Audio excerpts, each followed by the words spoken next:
The Grow My Cleaning Company podcast helps owners of cleaning companies just like you to grow your company and yourself so you can make more money and finally get the time and money freedom that probably got you into this business.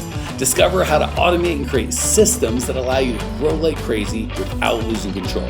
If you dig the show and want to show some love, subscribe, rate, and review on iTunes. It really helps. Enjoy the show. All right, let's get to your actual question, Kayla. So I had like 7 quotes say it was too expensive. I'm frustrated because I'm used to selling a lot more jobs and not hearing this many no's. Can you look at what I'm charging to help me make sure I'm in the ballpark of amounts? I can, but let me back up to what I'm 99% sure is the actual problem. Because again, if it's 45% cost of goods sold or 50% cost of goods sold, that's what it should be. We've been coaching this for 8 years in every state in the United States, every province in Canada, all over the world. I promise you, it is not your pricing. If you're at 50% cost of goods sold and your people are taking a reasonable, even if they're 10, 20% slower than other people, it's still fine. So it's never pricing. Let's walk through because usually when this is a problem, it's one of two things. You're talking to the wrong people, or the sales process is broken. So when you say, like the last 7 quotes, just want to make sure I'm dealing with data. Exactly how many quotes is like 7? Is it exactly 7? Is it 12? Is it 3? Let's be specific. Okay, so I'm looking, I had 3 people on LSAs say no to bids because of pricing. And then one person signed up through LSAs. And then I had 3 people come through on social media, just like posting like in groups, say no due to pricing. 2 people signed up and I got their credit card and stuff. And before it got charged, they called me and were like, hey, something came up, can't afford this, bye. And then there was one person found my business card. So enough of that. How many in-person bids did you give? Wait, how many bids? Here, let me go to the total of bids. 7. Okay, so we have 7 bids. Yeah, so 6 people were to pricing because one person. Hold on. We're not there yet. We're counting sales. So literally 1 sale. Yeah, for December. And then I had. Hold on. We're going to do this very orderly so you can learn how to think and get it right. That's part of your problem is you jump from thing to thing to thing. We don't get to the bottom. So we're going to get to the bottom of this one question. And I promise after I go through everything, then I'll go, okay, did I miss anything? I promise I'll give you the chance to go, but you don't understand. Let me fill in all the details, but let's just go through it without let's go through the data with no drama. Then we'll add the drama at the end after the data has been sorted. So right now we have 1 divided by 7. So we get a 14% close rate. Fair? Yeah. Okay. So, because again, I want to always make sure like what's the actual data. So like 7 turned out to be 7. Okay, good. Now we've got real data because 3 is different than 7 is different than 11. So 7, and it's like, well, if you close 3 or 4, it's like, okay, we're not that far off, but you didn't. You closed 1. So we're at 15% and you should be at 60% minimum, 70% ideal. So we've covered a lot of things. 1, we know it's exactly 7. 2, 7 is enough bids to have data. So if you gave 2 bids, you're like, I got neither of them. That's only 0%. I would go get more. That's not enough data to really make a distinction. 7 is enough data. You should have been at least 4. At least 4. So we didn't miss 6, right? So first of all, 7 sales, 1 bid. We're not 6 off because we didn't expect 100%. We're not 7 off because 1 did buy. We're like 3 off. Okay. So 3 of the 6 that didn't buy should have bought. Is that fair? Okay. That makes sense. Cool. All right. So now that we got that, let's talk about who these people were. Were they in the right zip code? Were these houses that you were in homes that were owned, that were worth good money in your area, top 20, 30%, no condos, no renters, no cheapo junk homes? Or one was a cheapo junk home that they were fixing up to sell. I don't know. Yeah. One was kind of weird. The other ones were really nice homes in my area. Okay. So of the 6 unsold, 5 you feel like were the right people. I'm trying to think. Just kidding. There was one other guy who had a condo that was kind of iffy. So yeah. So now we're starting to get where like the data is enough, but it's very thin. 7 is plenty of data. We should have had 3 or 4 sales, or 5, 3 to 5, 6 at the best, but really 4 or 5 sales is ideal. Yeah. If of the 7, or the 7 deals, 1 was a bad person, not a bad person, but a bad fit, I should say. Yeah. Okay, we're not expecting 100% of the houses you to go to be perfect. If we get 2, it's like, now we might have done a better job on the first call. Were all 7 of these in-person bids? Yeah. And were all 7 of these, well, I know all 7 weren't given at the same time. Some of these were multiple. I went to the house and I gave a bid afterwards. How many of those were that? They were, I mean, we all did the intro calls, and then after the intro calls, then I set up in-person bids for all of them, went to the house, gave them a number. Was ready to take their card. And then some people were like, no, it's too expensive. We got to wait and budget. We'll see. So when you said there was one that you got now, it sounded like you had visited the house earlier and then just recently gave them a bid. Is that not the case? No, I'm pretty sure the one that, if you're talking about the one that we filled in and put in a 0 for together, I did that quote this morning in person. And did you give a bid? Yeah. Okay. So that's a 0 because you gave a bid and it didn't happen. Yeah. Okay, perfect. So totally okay if you're like, yeah, I didn't put a sale because the bid hasn't happened yet. That's completely appropriate. Okay. Yeah. Good. So if we had 6 qualified people, we still should have gotten 3 or 4 of those. Or sorry, you said 5 because you had 7 appointments, 2 were no good, 1 bought. So you can't sell the guy that bought. So of the 7, 5 were qualified and you sold 1. Yeah. Okay. That's still only 25%. So it's a little better, but not. Yeah. That's not where it should be. Okay, cool. How many bought and then said no? Because that shouldn't be happening a ton. 1 for this month. Okay. I'm guessing the problem that guy bought and then had buyer's remorse is the same problem as the people that didn't buy. Real quick, Cleaning Nation, if you can think about how you found out about this podcast, maybe a tweet, a Facebook message, iTunes search, some sort of Instagram post, the only way we grow is word of mouth. We don't do paid ads. We don't run ads. You are it. The only ask I have is if you're getting value, share the love. However you found out about this, if it was a review or post, whatever it is, do that. Pay it forward so the next cleaning company owner can change their life as well. Back to the show. So did you record any of these calls? Yeah. I didn't record all of them. That's okay. 1 is better than I can look at it. By the way, that's always the best thing because we can role play, but you can only tell me your best recollection of what happened, which is often is a guy who records all of our calls. And I review some with our people all the time. What they think happened, what happened is not the same thing. So I'll always do my best to role play with you, but understand we're role playing your best memory of the thing that happened from your perspective, which is completely flawed. As is mine, by the way, I'm not judging you. None of us can be in a sales thing and remember perfectly what happened. Whereas when we have a transcript and recording, we know exactly what happened, exactly when it happened. I can be like, here's where the sale went bad. Here's what you could have fixed. And it's wildly helpful. So almost always, when I say almost always, I'm talking like 95% of the time. If we don't get a sale that's a good fit, they're the wrong person, or we just didn't get enough pain. That's it. So let's try to think of the best way to walk through it. Why don't I'll sell and you be the lady that didn't buy. Okay. So just pick the one that you're like, here's the one I was the worst at that I would need the most coaching on, and be her, if that's okay. Yeah. Or be a amalgamate of all 3 if there's 2 or 3. I'm going to combine throw it all at you. That's fine. It was hard to get to pain for a few of them, for sure. Let's do that. The only rule is you have to be a real human. So you can't be like, I mean, you can, is you're just not going to get value of if you could just say, no matter what I say, I'm not going to answer that. I hate you. Like, you have to be how that person would have responded. Even if they're a pain in the ass, and they might respond pain in the assery to some things, just be that person and try and show up the way they would show up. Because again, it won't help a ton if you're just like, no matter what I say, you're just like, I hate you. Because if I role played it with that lady, she probably wouldn't say that. So try and say the thing that she would say.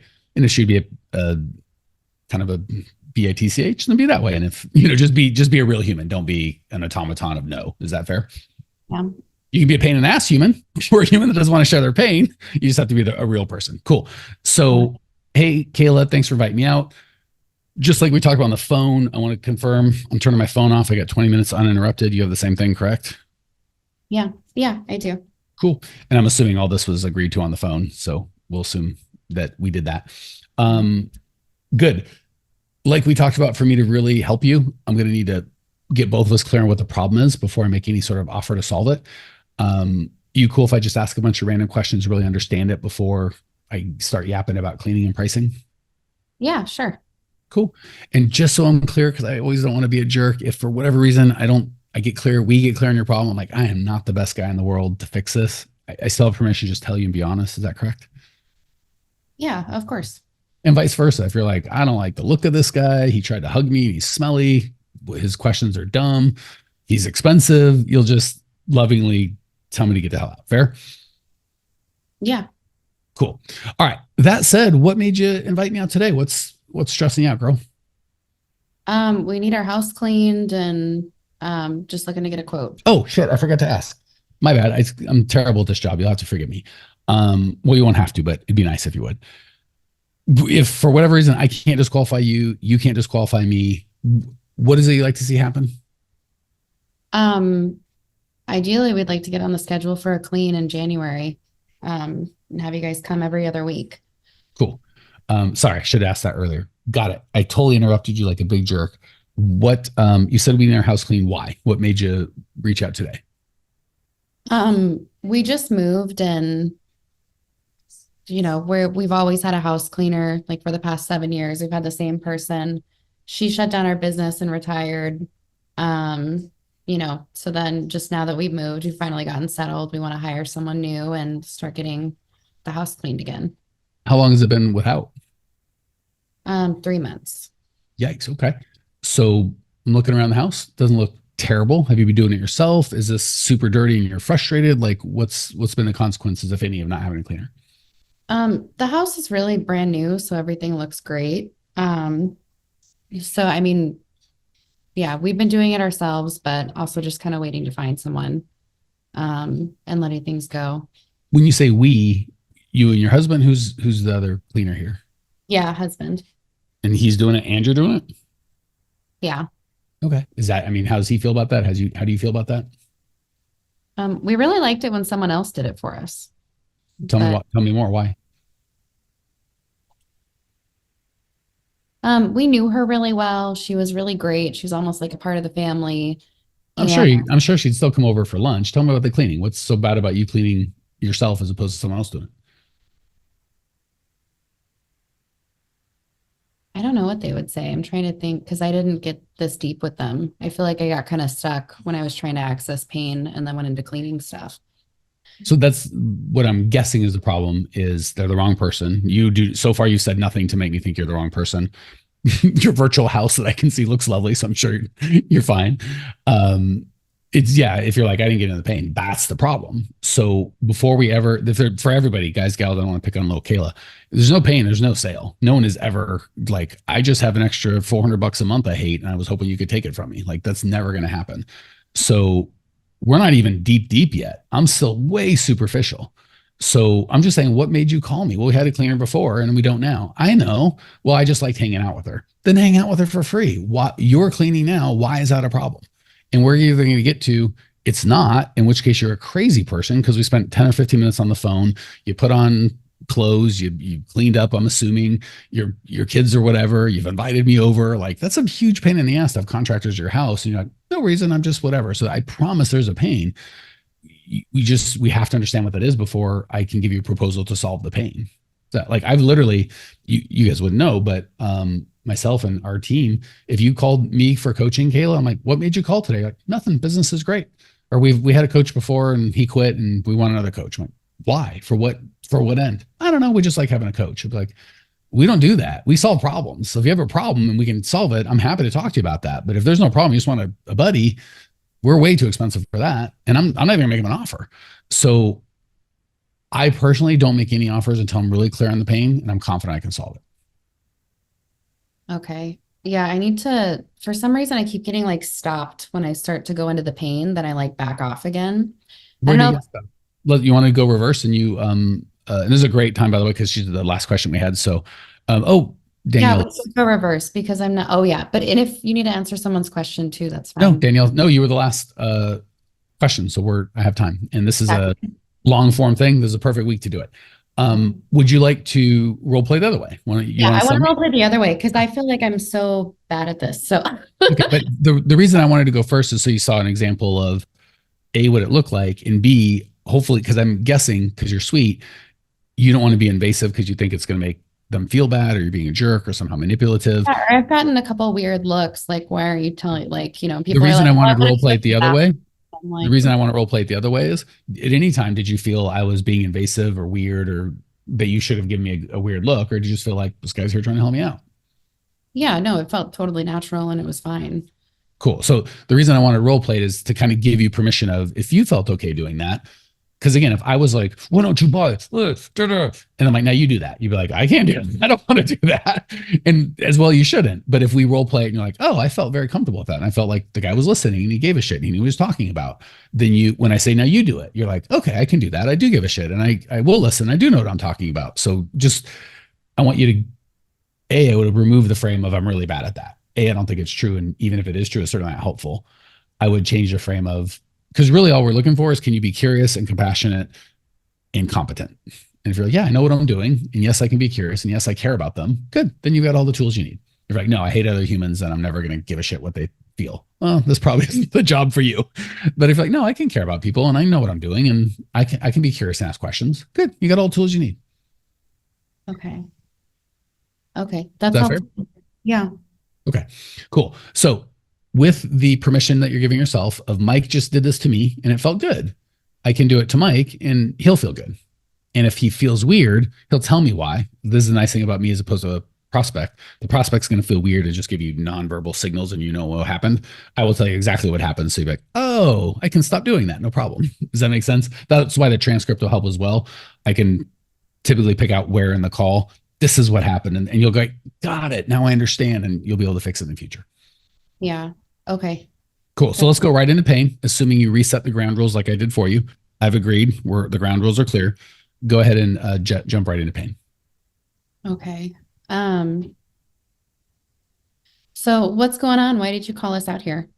I don't know. Is it bad? Well, my wife and I just moved and we had a cleaner before who we loved. But she's not able to serve us in this area and we've been doing it and we don't love it. What don't you love about it? It's just the pain. I do. It's not a big deal, but my wife works full time. She's a physician. I work full time. We're young and healthy. It's not a big deal, but she's tired when she comes home and she kind of gives me the little, like, are you going to do the dishes or the thing? And I'm like, I kind of worked hard and there's just a little, not a big deal, but we make a lot of money and we just don't want to waste our time cleaning. Well, I definitely see the value in spending money on cleaning instead of having to do it yourself at the end of the day. So hold on. You see, right away you started selling. You went out of curiosity and started telling me what you wanted. Oh yeah, you should buy my stuff. So say we're doing a coaching call. I'm like, what's not working? You're like, I'm working too much. I'm not making enough money. I just need some help. I'm like, yeah, you definitely need coaching. Coaching is great. We're really good coaches. You're like, oh man, what happened? He was asking me a bunch of questions. He was interested. Now he's trying to sell me shit. So just keep asking more questions. Don't tell me about you. That's my least. I don't give a crap about you. We were talking about my favorite thing, me and my wife and our life. I was super interested. Now you start talking about you and your crap. I don't care about that.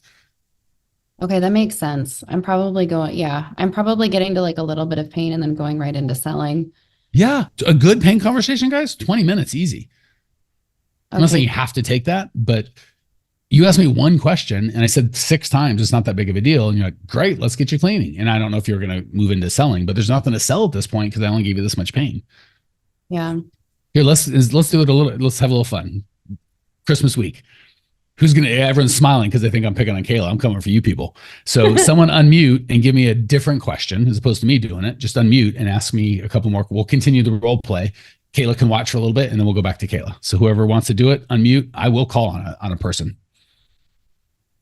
I'm going to start calling people out. You got 3 seconds to volunteer. One, Alonzo, a boy, a leader in the house. This dude doesn't even speak English and he's doing it. Come on. The rest of you should be ashamed.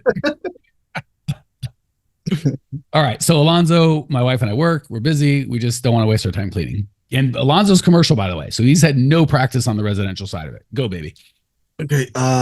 So why this is important for you, Mike? You said that you and your wife clean. Why does it bother you if you guys do it? Like I said, it's not the end of the world. It just she's busy, I'm busy. I don't want to say I resent her, but I'm kind of like I'd like to come home and relax. She feels the same way. We've got kids. It's just better ways we could spend our time. Like again, it's not the end of the world, but I feel kind of like a privileged jerk being all I'm too good to clean. I'm not too good to clean, but it just I'm busy and I'm tired and I barely have time to play with my kids, never mind cleaning the toilet. So what do you guys do when you guys play with your kids? Why is that important for you anyhow? So what do we do or why is the time important? Why is it important for you to play with your kids? So I'm going to stop real quick. He did something great. He did something not great. I want you guys to see them both. Why is it important for you to play your kids?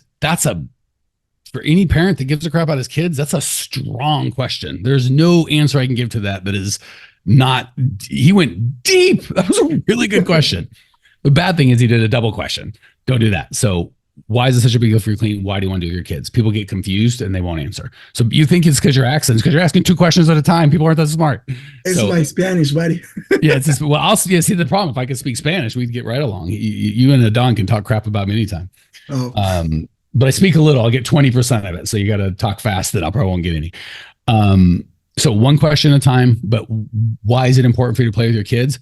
And he's such a sweet guy. He can get away with it. You've got that same energy, Kayla. If you asked it in a nice way, I would, freaking Omer. I forgot about him. The most Spanish name on the call, and I forget about that. On all three, you can start your own Groma Español Compañía and all Compañía Español, I think. So because Alonso got such a soft energy, when he asked that, it wasn't invasive at all. You also, Kayla, have a very, like if I ask that, I gotta be really careful. Most of you guys, Jessica, you can get, Claire, you gotta be careful. You're tough like me. Don, you can probably get away with it. Omero can get away with it. There's no universe he's gonna ask that question in a caring way, and I'm not gonna give him a very deep answer. So I'm gonna go back into the role play, but I just want to see a little bit bad, 2 questions. We got over it, but that's a solid. Why is playing with your kids such a good idea or such a big deal? So let me go back for a little. He and I'll go, and then I'll give you another shot. Well, I'll be honest, Alonzo. He's 8, and like now's Christmas time, and I don't know how many Christmas I got. Because I've got a 24-year-old, and I'll see him for New Year's, but give him a gift. But it's not the same. And I know I'm like, do I have 3 years for him to be like excited about Christmas? 2? Like I don't even know. And we've had some time this week, and I spent more time with him. I realized, golly, in the non-Christmas weeks, I just get super busy. My priorities get screwed up, man. So I don't want to lose this time. I get you. I got like 5 kids to myself, and I think it's very important when we spend time with them. So I got it. So you and your wife are on the same boat. I mean, are you the only one that make the decision, or is going to be bold, or how does that work with you guys? Is it affecting you the same way? So 2 things. One, I was super vulnerable, and so we don't like talking about ourselves, but he talked about himself in a way I could relate to. I've got kids. I know what that's like. So see, that's not changing the subject, talking about something I don't want to talk about. That's him being empathetic and giving me permission to be open about my kids. So I kind of shared my feelings, and he gave me an emotional, like, good job. You did okay. You can continue with that. So him sharing was cool. And then I don't like the decision-making process because I'm like, now you're selling me. You're trying to get in my wallet. So now I'm pissed. But he did ask, what about your wife? So now he's expanding the pain to other people. How's it affecting your kid? Which he didn't directly ask. I read, we should have a role play every other mic. And I was like, what are you talking? There's no other mic. It's just me. Every other call mic makes sense. I will role play anytime you guys want to role play. This long form we can only do sometimes, but happy to do it. So I didn't like the mention of the decision-making because that broke a little trust. But do you see how he got the pain of my son not inadvertently, but he said, why is that so important? Which allows me to talk about my son. And then he's going the other way with, how's that affecting your wife? And I would probably, because we're in such a good place, he's asking such honest questions, I would give him like, well, I think she resents me. And I would give a longer, another thoughtful answer. So really, overall, really good job, Alonzo. Again, 2 small misses, only ask 1 question at a time. Make sure you don't get into pricing or, who's a decision maker, just stay present. So I'm guessing that might be a problem for everybody, is we think we're not selling and we're selling. So just be careful of that. Well, here we are, the end of the podcast, and you made it. Great job. I've got a little bonus for you for sticking through with me, but like I mentioned before, if you got value out of this podcast and you want to show a little love, subscribe, rate, and review on iTunes, Spotify, wherever the heck you're listening to this thing. Share it with a friend, share the love. And as a special thank you for those of you that stuck with me to the end, how about I give you my personal phone number so we can text? It's a great way for me to get to know you, your business, your goals personally. So shoot me a text now, 602-932-6431, 602-932-6431. I am the only one who responds to these texts, and I will personally respond to everyone I possibly can as long as this number is manned. Don't know how long we're going to keep this at the end of the podcast, so grab it now, 602-932-6431. Give me a text, say hey, can't wait to meet you.